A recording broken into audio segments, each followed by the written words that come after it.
नमस्कार दोस्तों।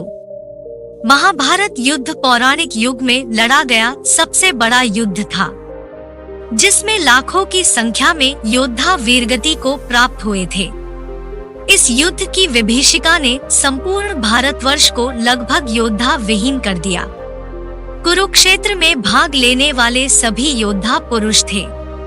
लेकिन दर्शकों, क्या आप जानते हैं कि युद्ध के बाद वीरगति को हुए सैनिकों की पत्नियों का क्या हुआ? आइए मिलकर जानते हैं क्या हुआ था महाभारत युद्ध के विधवाओं का। तो चलिए दोस्तों, आज की वीडियो शुरू करते हैं। मगर उससे पहले अगर आपने हमारे चैनल इंस्पायरिंग ज्ञान को सब्सक्राइब नहीं किया तो सब्सक्राइब कर लीजिए। इस कथा का वर्णन महाभारत ग्रंथ के आश्रमवासी पर्व के 33वें अध्याय में पढ़ने को मिलता है। कथा के अनुसार महाभारत युद्ध के पश्चात पांडु पुत्र युधिष्ठिर का हस्तिनापुर के नरेश के रूप में राज्याभिषेक हुआ। उसके पश्चात पांचों पांडव राजकाज के साथ साथ अपने ज्येष्ठ पिता धृतराष्ट्र, बड़ी माँ गांधारी और माता कुंती की दिन रात सेवा किया करते थे। पांडवों की सेवा से धृतराष्ट्र और गांधारी धीरे धीरे अपने पुत्रों के शोक से बाहर आ गए। इसी तरह 15 वर्ष का समय बीत गया। तब एक दिन धृतराष्ट्र ने युधिष्ठिर से कहा, हे युधिष्ठिर, अब हम अपना बचा हुआ जीवन वन में बिताना चाहते हैं, इसलिए हमें जाने की आज्ञा दो। अपने ज्येष्ठ पिता की बातों को सुनकर युधिष्ठिर दुखी हो गए, परंतु विदुर के समझाने पर उन्होंने धृतराष्ट्र सहित गांधारी, माता कुंती और विदुर को वन जाने की आज्ञा दे दी। उसके अगले दिन धृतराष्ट्र, गांधारी, कुंती, विदुर और संजय सन्यासी का रूप धारण कर वन को प्रस्थान कर गए। उसके पश्चात पांचों पांडव अब हर समय अपने प्रजा की सेवा में लगे रहते। पांडवों की सेवा से हस्तिनापुर की प्रजा तो खुशहाल थी, लेकिन युद्ध में विधवा हुई स्त्रियां शोक में अक्सर रोया करती थी, पर इसका आभास अपने राजा को न होने देती। कुछ समय पश्चात एक दिन पांडवों में सबसे छोटे सहदेव को माता कुंती से मिलने की इच्छा हुई। सहदेव ने अपनी इच्छा शेष चारों पांडवों से जाकर कही। सहदेव की बातें सुनकर शेष तीनों पांडव, भीम, अर्जुन, नकुल और उनकी पत्नियों के मन में भी माता कुंती से मिलने की इच्छा जागृत हो उठी। यह देख हस्तिनापुर नरेश युधिष्ठिर ने वन जाने के लिए आवश्यक तैयारियां करने का आदेश दे दिया। अगले दिन पांचों पांडव द्रौपदी के साथ वन की ओर चल पड़े। यह देख हस्तिनापुर के निवासी भी उनके साथ देखने चल पड़े। उन लोगों में वो विधवा स्त्रियां भी थी, जिनके पति महाभारत के युद्ध में वीरगति को प्राप्त हुए थे। वन पहुंचकर पांचों पांडव उस आश्रम में गए, जहां सभी निवास कर रहे थे। बांकी के हस्तिनापुर निवासी उसी आश्रम के आसपास निवास करने लगे।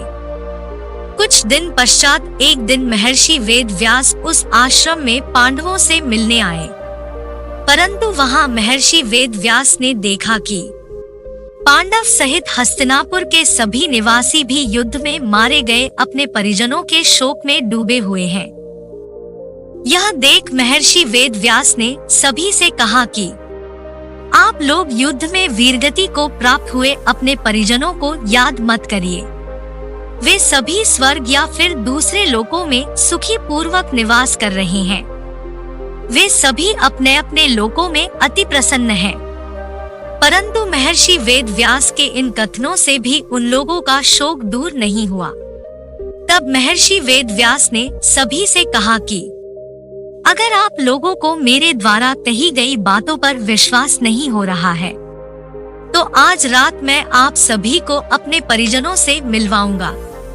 यह सुन पांडवों सहित सभी के चेहरों पर हल्की मुस्कान उभर आई। जिस आश्रम के आसपास सभी निवास कर रहे थे वह गंगा नदी के तट पर स्थित था। शाम को सूर्यास्त होने से पहले महर्षि वेद व्यास सभी को लेकर गंगा के तट पर पहुँचे। फिर सूर्यास्त के बाद उन्होंने अपने तपोबल से महाभारत युद्ध में मारे गए सभी योद्धाओं का आवाहन किया। महर्षि के आवाहन से सभी योद्धा एक एक कर गंगा जल से बाहर निकलने लगे। अपने मृत परिजनों को अपने सामने खड़ा देख पांडव सहित हस्तिनापुर के सभी निवासी खुश हो गए। फिर सभी ने अपने परिजनों से बात की।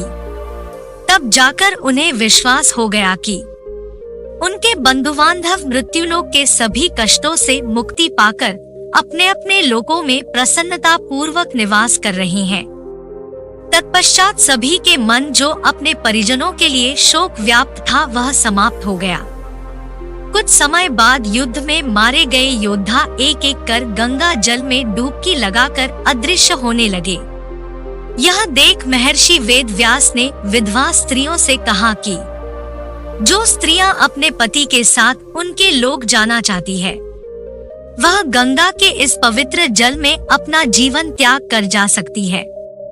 महर्षि के इतना कहते ही सभी विधवा स्त्रियों ने गंगा के जल में डुबकी लगाकर अपने जीवन को त्याग दिया और सभी अपने अपने पति के लोक चली गई। तो आशा है दोस्तों कि आज की इस वीडियो में आपको बहुत कुछ सीखने को मिला होगा। आज के लिए बस इतना ही। मिलते हैं अगली वीडियो में। जब तक हंसते रहिए, मुस्कुराते रहिए और जिंदगी में हमेशा आगे बढ़ते रहिए और जितना हो सके दूसरों की हेल्प कीजिए, क्योंकि जब हम एक दूसरे की हेल्प करेंगे तभी इंडिया आगे बढ़ेगा और साथ में हम भी। वीडियो पूरा देखने के लिए धन्यवाद।